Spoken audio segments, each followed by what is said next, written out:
San Francisco International Airport handled 54.5 million passengers in 2025. That's up 4% from the year before. International traffic is finally back above 2019 levels. The Chinese carriers are returning. Asian routes are growing 21% year over year. By every metric that aviation analysts usually track, SFO is recovering. So why does one of America's busiest international airports still feel empty? Why are Oakland Airport and San Jose Airport, the two airports that share the Bay Area market with SFO, still down 31% and 32% below their pre-pandemic peaks years after the peak of the crisis ended? And why is San Francisco one of the slowest recovering major U.S. hubs on the domestic side when most major gateways in the country were back to 2019 levels by 2023? The numbers tell a very different story than the headlines. To understand what's really happening at SFO, you have to understand what makes San Francisco International different from every other major U.S. airport. Most American hubs are dominated by domestic traffic. Atlanta moves 108 million passengers a year, but only 13% of them are international. Dallas-Fort Worth is 85% domestic. Even airports that feel international, Chicago O'Hare, Los Angeles International, are still primarily moving Americans flying around America. San Francisco isn't built that way. International traffic accounts for nearly 30% of SFO's total passenger volume. That's more than double the international share at most U.S. airports. SFO's network was designed to connect tech executives commuting between Silicon Valley and Asia, European business travelers heading to fintech and biotech meetings, Indian professionals working in the Bay Area's massive tech industry, and Australian investors flying in for venture capital deals. The whole airport runs on a specific kind of premium business travel that no other U.S. gateway depends on quite as heavily. When the pandemic hit, every other airport got disrupted. SFO was hit disproportionately hard. International travel collapsed harder and stayed collapsed longer in San Francisco than at most major U.S. gateways. China, historically one of the largest international markets for SFO, alongside the United Kingdom, closed its borders for almost 3 years. The full recovery of Chinese carriers like Air China, China Eastern, and China Southern didn't begin until late 2023. Even now, in 2025, China flying out of SFO remains at roughly half its pre-pandemic level. That's a structural problem. The Chinese routes that recovered first at airports like Los Angeles and Seattle are still missing or thinned out at San Francisco. But the international story is actually the part that's working. According to airport officials, international traffic at SFO is now nearly 10% above 2019 levels. The real problem is domestic. Pre-pandemic, SFO handled 38 to 40 million domestic passengers a year. In 2024, that number was 36.4 million. In 2025, it grew to 38.45 million. After several years of recovery, SFO's domestic traffic has finally crawled back to 2019 levels, but barely. Most major U.S. hubs crossed that threshold in 2023. Atlanta did it, Dallas-Fort Worth did it, Charlotte did it. Phoenix didn't just recover, it broke its all-time records. SFO is among the last major U.S. gateways where domestic recovery extended this long. And the slow recovery isn't a coincidence. It points to something deeper about the Bay Area itself. The reason for that lag isn't operational, it's structural. The Bay Area's economy underwent a fundamental shift during the pandemic that few other major U.S. metropolitan areas experienced quite as severely. Tech industry travel patterns changed permanently. Before 2020, Bay Area tech companies, Google, Facebook, Apple, Salesforce, dozens of others, generated enormous business travel demand. Engineers flew between offices, sales teams flew to client meetings, executives flew to conferences. The entire industry operated on the assumption that face-to-face meetings were essential. The pandemic broke that assumption. Once Zoom worked, once distributed teams proved they could ship products, once remote work became the default for high-value knowledge workers, business travel from the Bay Area never fully returned. Tech companies have spent the last 3 years eliminating non-essential travel, consolidating offices, and pushing senior employees toward the model where they fly only when absolutely necessary. That hit SFO harder than most other airports because SFO's domestic business was disproportionately tech-dependent. Routes like SFO to Seattle, SFO to Austin, SFO to Los Angeles, SFO to New York, these were business travel routes. They didn't just slow down during the pandemic, they got permanently restructured.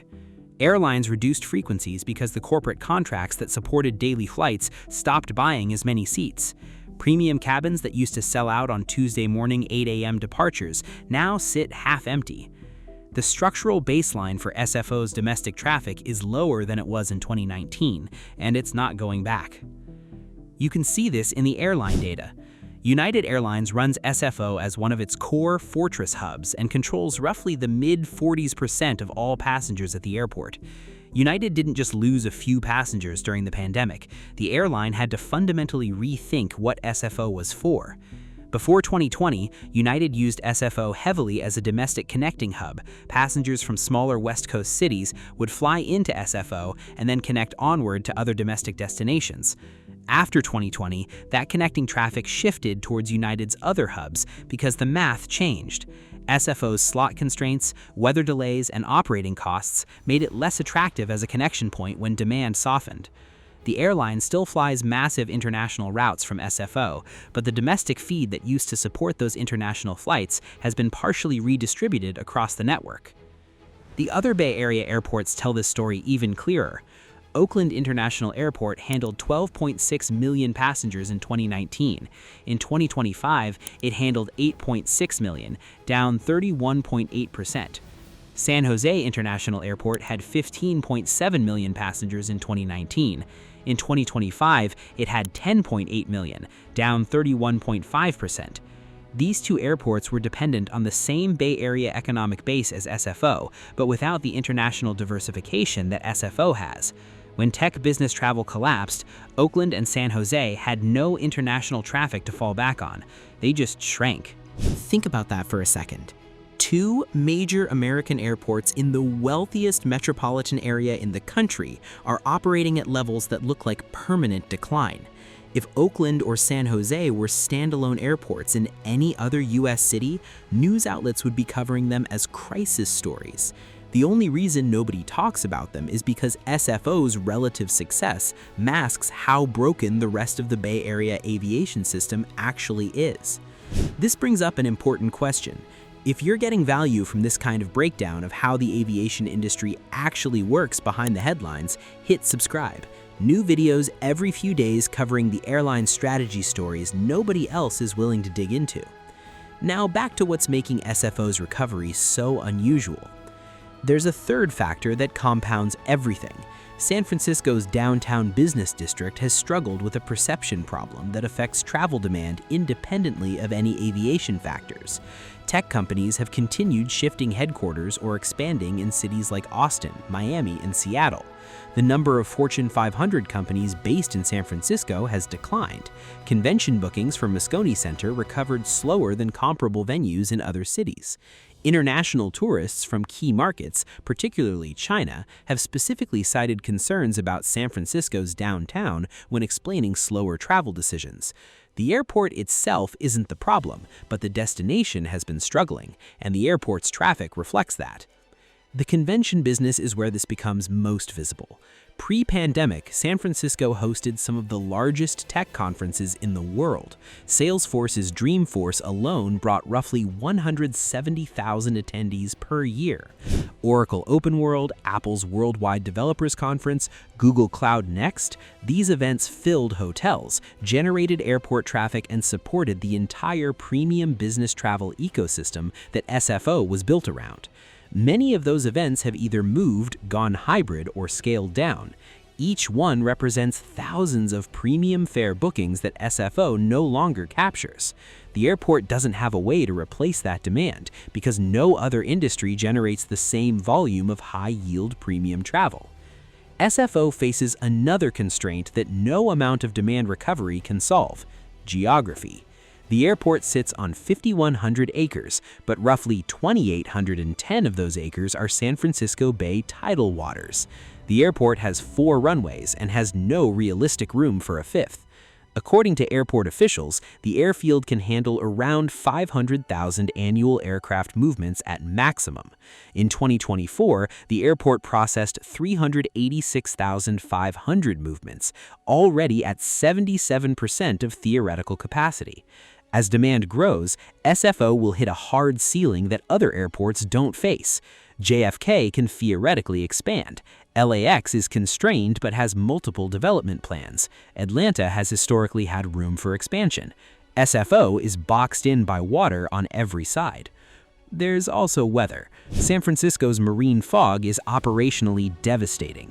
The airport's two parallel runway pairs are positioned closer together than current FAA standards allow for simultaneous landings in low visibility conditions. When fog rolls in, which happens dozens of times per year, SFO's effective capacity drops by nearly half. Flights get held, connections get missed. Few major U.S. hubs face this level of consistent weather-related capacity reduction. Atlanta's runways are spaced wide enough to handle simultaneous parallel approaches in most conditions. So is Dallas-Fort Worth. SFO's specific geographic situation creates operational fragility that compounds every other challenge. The result is an airport that has to grow through efficiency rather than expansion. Airlines are flying larger aircraft to move more passengers per flight. Average aircraft size has increased meaningfully since 2019, but there's a limit to how much that helps. Once airlines are deploying wide bodies on routes that used to use narrow bodies, the easy efficiency gains are gone. The airport will need to invest in technology that allows tighter aircraft separation, better gate utilization, and faster turnaround times, but none of those investments add fundamental capacity. They just stretch existing capacity further. What does this mean for SFO's future? 3 things, all of them unique to this airport. First, the international growth story is genuinely strong and likely sustainable. Asia-Pacific traffic grew 21% in 2024 alone. New international airlines have been launching service. Starlux Airlines, Porter Airlines, and ITA Airways have all entered the SFO market.